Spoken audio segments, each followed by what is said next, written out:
33절입니다. 누가 능히 하나님께서 택하신 자들을 고발하리요? 의롭다 하신 이는 하나님이시니. 누가 정죄하리요? 죽으실 뿐 아니라 다시 살아나신 이는 그리스도 예수시니. 그는 하나님 우편에 계신 자요 우리를 위하여 간구하시는 자시니라. 여기서 누가 능히 하나님께서 택하신 자들을 고발하리요? 법정 문제로 우리를 죄인이라고 하지 못한다라는 것을 우리는 살펴볼 수 있어요. 이 고발이라는 단어를 통하여서요. 의롭다 하신 이는 하나님이시기 때문에. 왜죠? 이 고발은 누구에게 하는 겁니까? 하나님께 하는 거죠. 그런데 이 하나님이 우리를 의롭다 하셨는데 이 고발할 곳이 사라져버린 거예요. 어디에다가 고발을 할 수 있겠습니까? 그리고 누가 정죄하리요? 정죄할 수 없는 이유가 있습니다. 고발할 수 없는 이유는 고발의 대상자인 하나님께서 우리를 의롭다 하셨기 때문에 고발할 곳이 사라져버렸다는 모티브를 취하고 있는 거고요. 그리고 누가 정죄하리요? 죽으실 뿐이 아니라 다시 살아나신 이가 그리스도 예수다. 이렇게 얘기를 합니다.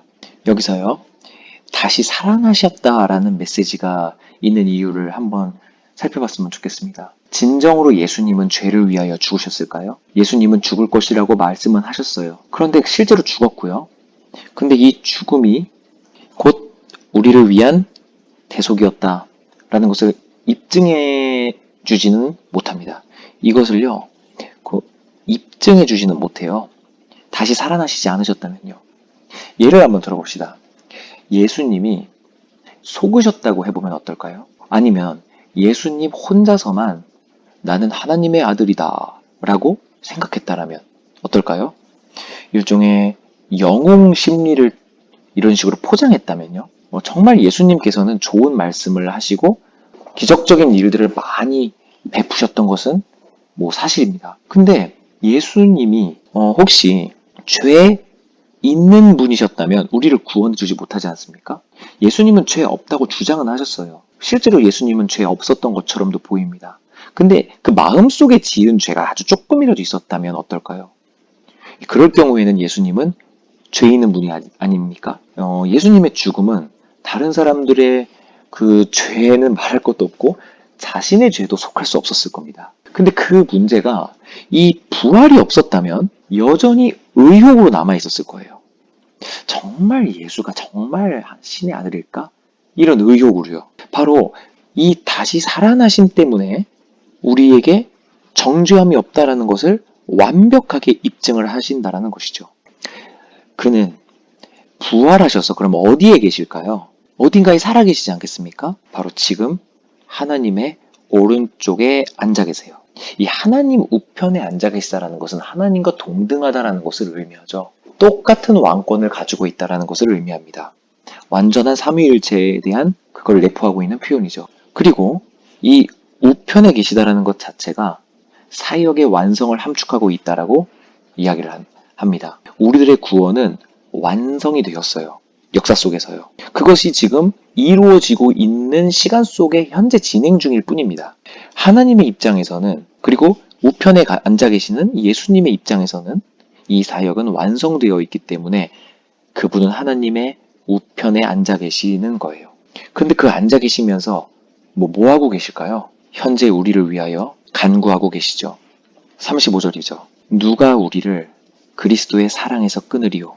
환난이나 공고나 박해나 기근이나 적신이나 위험이나 칼이겠느냐? 빨리 말씀드려보겠습니다. 환난은요, 우리가 살면서 겪는 고달픔입니다. 우리의 인생은 참 고달프죠. 이 곤고라는 것은 원어적으로 이 좁은 곳에 갇혀 있다라는 걸 의미한다고 하는데요. 이거는 삶의 압박이라고 볼 수가 있죠. 이 삶의 압박은 언제 느낄까요? 우리가 돈을 벌어야 하는 압박, 그리고 건강을 지켜야 한다는 그 압박, 가정을 지키기 위해 우리가 무엇인가를 계속 해야만 한다는 그 의무적인 압박, 이런 것에 시달리는 거죠. 박해라는 것은 나를 해하려는 외부의 그 추격입니다. 기근은요, 배고픔이에요. 요즘같이 음식들을 사 먹는 이 시기에 이 기근이라는 것이 우리 대한민국 땅에서는 잘 와닿지 않을 수가 있는데, 농사를 지었었던 얼마 전까지만 하더라도 이 기근은 인간의 삶에 굉장히 중요한 사건이었습니다. 적신이라는 것은 이 옷까지도 입지 못할 만큼의 심한 가난을 의미해요. 그리고 위험이라는 것은 그리스도인이라고 말했을 때 당하게 되는 위험을 의미하고요. 칼은 폭력을 의미하죠. 이 모든 것에서부터 우리를 그리스도의 사랑에서 끊을 수 있는 건 아무것도 없다라고 이야기를 합니다. 기록된 바, 자, 구약 성경을 인용할 땐 항상 이 말을 쓰죠. 이 부분은 시편 44편 22절을 그대로 인용했어요. 우리가 종일 주를 위하여 죽임을 당하게 되며 도살당할 양같이 여김을 받았나이다. 시편 44편 22절을 그대로 인용했습니다. 이 부분의 의미가 주를 위하여 종일토록 죽임을 당하게 된다. 이건요, 끊임없는 고난을 의미해요. 그리고 도살당할 양같이 여김을 받았다. 어떻게 여김을 받았다는 거죠? 죽일 것 같은 여김을 받았다는 거예요. 역시 심한 박해 그리고 고난을 의미합니다. 이게 우리가 이렇게 심한 고난 중에 있다라는 거예요. 하지만 그러나 이 모든 일에 이런 심한 고난을 당하는 중에도 우리를 사랑하시는 이 때문에 우리가 이기느니라. 우리를 사랑하시는 이 때문에 우리가 이긴다는 거죠. 여러분은 혹시 이런 식으로 생각해 본 적 있으십니까? 우리가 언젠가 하나님 앞에 서야 된다는 생각에 정말 몸서리치도록 한번 떨어본 적이 있으세요? 만약에 이 부분이 이 기쁨으로 다가오지 않는다면 우리는 하나님 앞에 선다는 사실에 그 몸서리치게 떨어본 적이 없는 자입니다. 이런 자가 어떻게 이 로마서 8장이 기쁨으로 다가오겠어요? 우리 인간의 역사는요, 하나님은 지혜롭게 역사를 다스리시죠. 근데 우리의 역사를 한번 살펴보면 언제나 같았습니다. 사단의 자녀는 지금 현재 고난을 주고 있습니다. 그리스도인들에게 고난을 주는 방식이에요.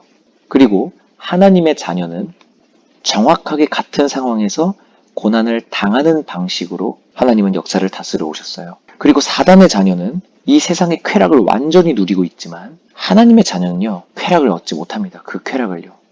불신자는요, 고난 속에서요, 자신의 운명을 저주합니다. 하지만 크리스천은 고난 중에 하나님을 의지하고 찬송하며 궁극적인 구원을 바라고 하나님을 봅니다. 불신자는 세상의 승리와 보화를 얻으면 행복해요. 그리고 자신이 우월하다고 생각해요. 하지만 하나님의 자녀는 그 어떤 행운을 누리든지 하나님이 주신 것으로 감사합니다. 그리고 우리가 인생을 살다 보면 종종 그렇듯이 이런 것들을 빼앗기더라도 하나님의 자녀들은 욥처럼 말합니다. 주신 자도 여호와시요 취하신 자도 여호와시니 여호와의 이름이 찬송을 받으실지니라.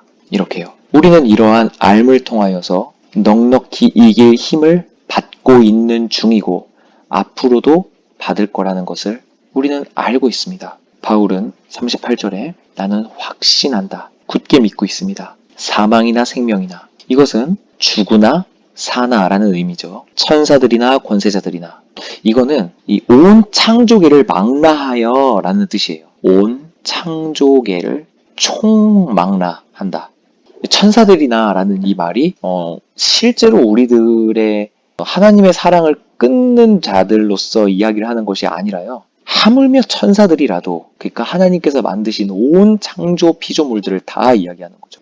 권세자들이나 현재의 일이나 장래의 일이나 시간까지도 총망라하는 겁니다. 시간의 총망라예요. 능력이나 높음이나 깊음이나 그러니까 그 어떤 것을 다 지칭하는 거죠. 다른 어떤 피조물이라도 우리를 우리의 주 예수 그리스도 예수 안에 있는 하나님의 사랑에서 끊을 수 없느니라. 이 부분에서 제임스 보이스 목사님은 이 부분이 우리가 신자인지 불신자인지를 가를 수 있는 변별점이다. 그리고 테스트다. 이렇게 이야기를 합니다. 당신은 진정 신자입니까? 이 로마서 8장이 내가 진짜 신자인지 아닌지를 구별해주는 테스트지라는 거예요. 신자라면요, 기뻐합니다. 이 메시지가 그 어떤 것도 우리를 끊을 수 없다라고 이야기하는 이 메시지가 우리들에게는 기쁨으로 다가와요. 그런데 불신자는요, 냉랭함으로 옵니다. 바로 반응하지 못하기 때문이에요. 하나님의 복음에 우리가 뜨겁게 반응하지 못하는 겁니다. 그럼 이 제임스 보이스 목사님은 당신은 불신자인지 신자인지 한번 테스트해봐라 라고 해서 끝나는 게 아니라요. 만약에 이 메시지를 듣고도 우리의 마음이 냉랭하다면 당장 회개하라. 그리고 돌아가라. 이렇게 이야기를 하세요. 이것만이 우리가 할 수 있는 선택이라고 하는 겁니다. 로마서 8장을 통하여 우리들은 성도의 견인에 대해서 배웠습니다. 성도의 견인은 하나님의 사랑에서 우리를 끊을 자가 절대 없을 거다라고 하는 그 하나님의 굳건하신 사랑을 이야기합니다. 이 메시지를 통해 우리가 즐거워하고 장차 있을 영광으로 우리가 어떠한 고난도 이겨냈으면 좋겠습니다.